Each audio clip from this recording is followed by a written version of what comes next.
Hello everyone and welcome back to another tutorial for the CapCut mobile application. In this video, I'm going to show you how you can speed up or slow down your videos within your edits. So let's get started right away. First of all, open up the CapCut application and then tap on the edit button. Now you may open up your previous projects or create a new one as well. Now once you import your desired photos or videos to your timeline, they will be placed one after the other.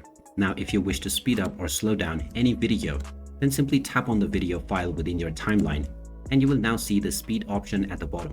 Go ahead and tap on it, and now you can use various different speed options. Tap on the normal button to increase or decrease the speed of your video. If you wish to change the pitch of audio as well based on your speed, then you will need to check the box underneath which says change audio pitch.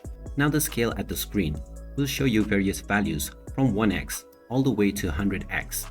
Now when you set the value to 1x, the speed is normal, and if you reduce this, the video will become more slow motion. If you increase the value above from 1x, this will now speed up the video. You can check the preview of your current speed level and make changes as needed. Once you are satisfied with your edit, you can tap on the tick mark at the bottom right corner, and now your changes have been saved. Once you're done editing, you may tap on the export button at the top right corner to export your video. And there you have it. That is how easy it is to speed up or slow down your videos on the CapCut application. If you find this video helpful, don't forget to hit that like button and subscribe to our channel for more useful tips and tutorials. Thanks for watching, and I'll see you again in the next one.